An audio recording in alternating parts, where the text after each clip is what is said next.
पिछले एपिसोड में आपने देखा कि किस तरह कंचन के चाचा चाची ने उसके साथ धोखा करके उसकी सारी प्रॉपर्टी हड़प ली। कंचन को दाई माँ के साथ किराए के घर में आना पड़ा।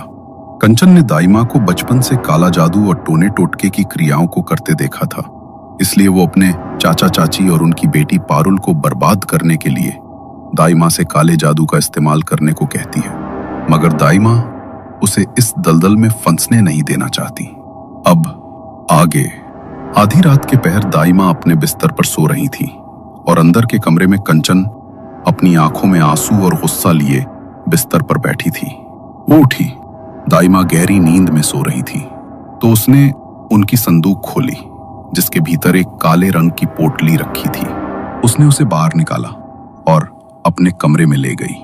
कोई बात नहीं दाई माँ, अगर आप मेरी मदद नहीं कर सकती तो मैं खुद ही ये सब कर लूंगी। बचपन से आपको ये सब करते देखा है मैंने। इतना तो मैं भी जानती हूँ कि कैसे आत्माओं को जागृत किया जाता है और कैसे उन्हें बलि देकर उनसे अपनी इच्छा पूरी कराई जाती है।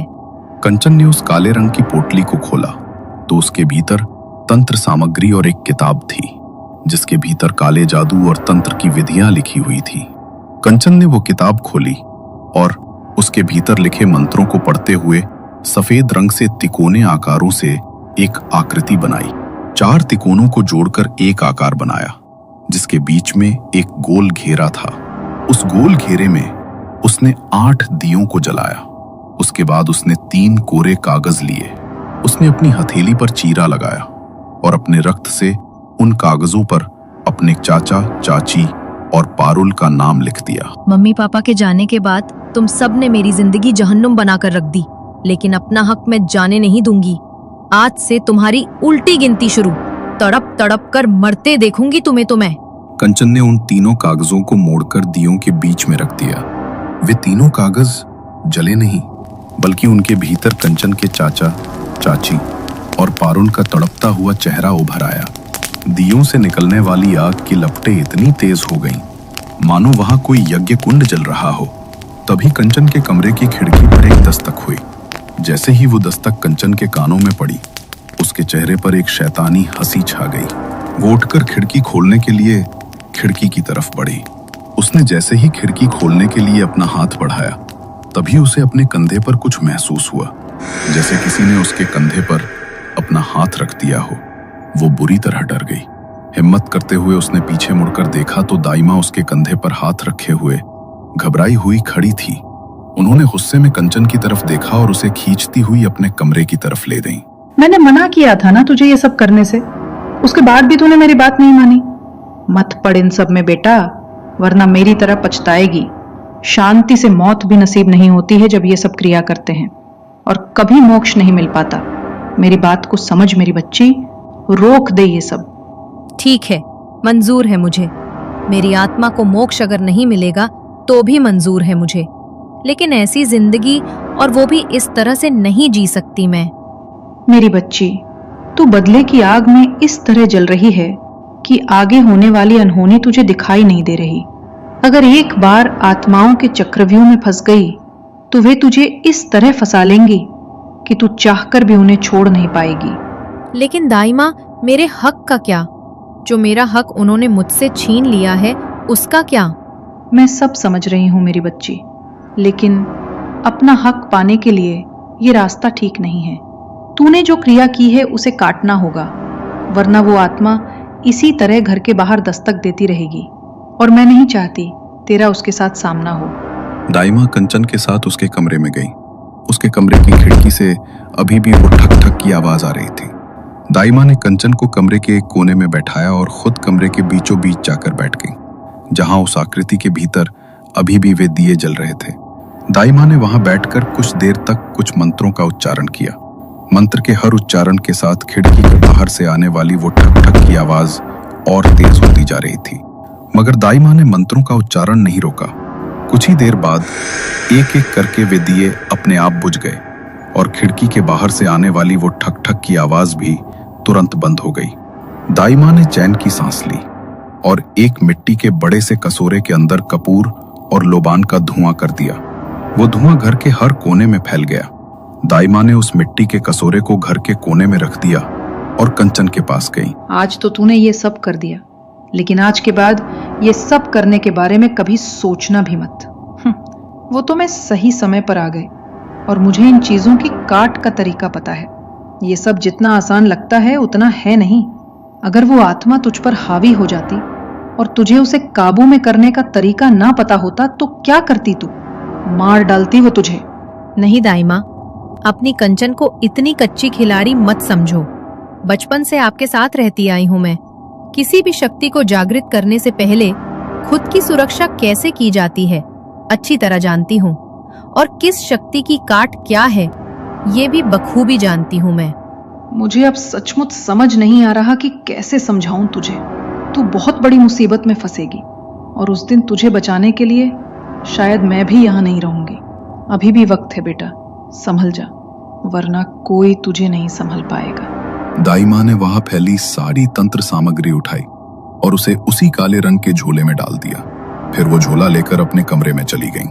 दरवाजा अंदर से बंद किया और झोले को अलमारी में ताला लगाकर छिपा दिया।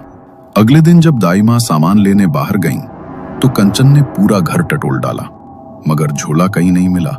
मुझे पता है दाई माँ ने जानबूझकर छिपाया है, लेकिन मैं भी इतनी आसानी से हार नहीं मानूंगी। कंचन ने कमरे को अच्छी तरह ठीक किया ताकि दाई माँ को शक ना हो कि कंचन में उनके कमरे में वो काली पोटली ढूंढने की कोशिश की थी। कंचन ने पूरे दिन दाई माँ से इस बारे में कोई बात नहीं की, तो दाई माँ को लगा शायद कंचन उनकी बात समझ गई है। रात को कंचन दाई माँ के लिए चाय बनाकर लाई और उनके साथ बैठ गई। मैं आपके लिए चाय बनाकर लाई हूँ दाई माँ।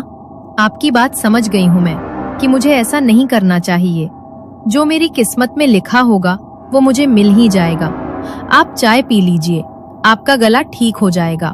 दाई माँ ने चाय पीने के लिए चाय का कप उठाया और उन्होंने जैसे ही एक घूंट चाय पी तो कंचन के चेहरे पर एक अजीब सी मुस्कान छा गई।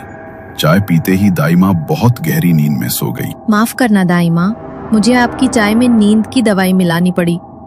मेरे पास इसके सिवा कोई चारा नहीं था। आज रात मुझे अपनी क्रिया पूरी करनी ही होगी।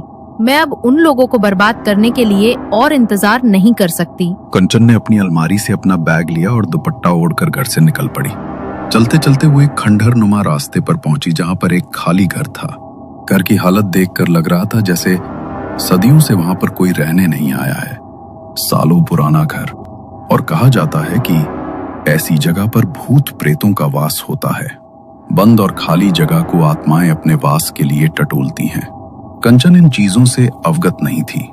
उसने उस खंडहर पड़े घर के बीचों बीच सफेद रंग से 4 त्रिकोणों को जोड़कर वही आकृति बनाई। उसने वहां पर 8 दिए जलाए और कुछ मंत्रों को बोलना शुरू किया। मंत्र बोलते हुए उसने अपने रक्त की बूंदें उन जलते हुए दियों के अंदर टपकाई और अपने चाचा चाची और पायल की तस्वीरों पर अपने खून से टीका कर वहां पर रख दिया। वो मंत्रों को बोलते हुए अपने हाथ पर चीरा लगाती हुई अपनी रक्त की बूंद को बार बार उन दियों और उनकी तस्वीरों पर टपकाती रही। तभी कुछ देर बाद वहां का तापमान अचानक बदलने लगा। जो मौसम अभी तक सामान्य था अचानक से सर्द हो गया। कंचन को इतनी ठंड लगने लगी कि ठंड से उसके दांत किटकिटाने लगे। कुछ अजीब सी आहटें कंचन के कानों में पड़ रही थी, जैसे तो यहाँ पर एक नहीं बल्कि कई सारी भटकती हुई अतृप्त आत्माएं आ गई। अचानक यहाँ इतनी ठंड कैसे? कोई एक आत्मा यहाँ पर आती तो तापमान इतना ज्यादा नहीं बदलता। कुछ गलत हो रहा है, बहुत गलत। कंचन ने वहां पर एक और मिट्टी का दिया जलाया और उसके भीतर अपना रक्त टपकाकर कुछ अलग मंत्रों का उच्चारण किया। धीरे धीरे वहां का तापमान सामान्य होने लगा। कंचन का शरीर भी धीरे धीरे हल्का हो गया। उसने वहां से सारी सामग्री उठाई और एक काले कपड़े में लपेटकर उसे अपने बैग के अंदर रख लिया। अपना बैग लेकर वो अपने घर वापस आ गई और बैग को अपनी अलमारी के अंदर रख दिया। उसने नहाकर कपड़े बदले और सोने के लिए अपने बिस्तर पर आ गई। मगर जैसे ही उसने सोने के लिए आंखें बंद की, उसे लगा कि उसके पीछे कोई है जो उसके बालों को सहला रहा है। उसने हिम्मत करके अपने बालों में हाथ फेरा तो उसे लगा जैसे उसका हाथ किसी की उंगलियों से टकराया। वो बुरी तरह घबरा गई। उसका शरीर पसीने से भीग चुका था। उसने हिम्मत जुटाई और आंखें खोली। डरते डरते उसने पीछे मुड़कर देखा तो उसे लगा कि कोई परछाई अभी अभी उसके सामने से गायब हो गई। किसी को अपने सामने ना पाकर कंचन थोड़ी शांत हुई। वो दूसरी तरफ करवट लेने के लिए मुड़ी ही थी कि तभी उसका ध्यान बिस्तर के सामने रखी अलमारी पर गया। अलमारी के ऊपर एक बड़ी सी परछाई बैठी हुई नजर आई, जो अपने पैरों को लगातार अलमारी पर मार रही थी और उसकी आवाज ठक ठक करके पूरे कमरे में गूंज रही थी। अपनी आंखों के सामने ये नजारा देखकर कंचन के रोंगटे खड़े हो गए, मगर जैसे ही उसने आंखें झपकाईं, वो काली परछाई अलमारी से गायब हो चुकी थी। इससे पहले कि कंचन कुछ समझ पाती, अगली आंख झपकाते ही वो परछाई डर के मारे कंचन की चीख निकल गई और वो वहीं बेहोश होकर गिर पड़ी। अगली सुबह उसके कानों में दाई माँ की आवाज पड़ी। उनकी आवाज से उसकी आंख खुली। दाई माँ बहुत घबराई हुई थी और घबराते हुए कंचन की ओर देख रही थी। मेरी बात नहीं मानी ना तूने? तुझे क्या लगता है कल रात जो किया मुझे कुछ पता नहीं चलेगा? जानती भी है कितनी आत्माएं, कितनी भटकती हुई आत्माएं तू अपने साथ ले आई है। बहुत बड़ी गलती कर दी तूने बेटी, बहुत बड़ी। मैंने कितनी कोशिश की थी तुझे बचाने की, इनसे दूर रखने की। अब बस यही दुआ है ये तेरे पीछे ना आए, नहीं तो कोई नहीं बचा पाएगा तुझे, कोई नहीं। दाई माँ की ये बातें सुनकर अचानक कंचन की आंखें खुली तो उसे समझ आया कि वह सपना देख रही थी। वह उठी और कल रात के बारे में बात करने के लिए दाई माँ के कमरे की तरफ गई तो उसमें देखा कि दाई माँ अभी तक सो रही हैं। उसे कुछ अजीब लगा क्योंकि दाई माँ कभी इतनी देर तक नहीं सोती थी, मगर तभी उसे याद आया कि रात को उसने ही दाई माँ को नींद की दवाई दी थी। शायद इसीलिए वो अभी तक सो रही हैं। इसलिए वो उन्हें उठाने के लिए उनके पास गई। दाई माँ उठो ना, सुबह के 8 बज गए हैं दाई माँ। मुझे कॉलेज भी जाना है और उसके बाद उस पार्ट टाइम जॉब के लिए इंटरव्यू भी अटेंड करना है। जल्दी उठो, मेरे लिए कुछ अच्छा सा नाश्ता बना दो ना। दाई माँ, लगता है दवाई का असर कुछ ज्यादा ही हो गया। सिर्फ आवाज देने से तो आप उठने वाली नहीं। उठो ना दाई माँ, प्लीज। कंचन ने दाई माँ को उठाने के लिए उन्हें सहलाया, मगर दाई माँ के भीतर कोई हलचल नहीं हो रही थी। तभी कंचन का ध्यान उनके चेहरे पर पड़ा, जो पूरी तरह काला पड़ चुका था और सांसें रुक चुकी थी। कंचन इस बात को बर्दाश्त नहीं कर पा रही थी कि दाई माँ अब इस दुनिया को छोड़कर जा चुकी है।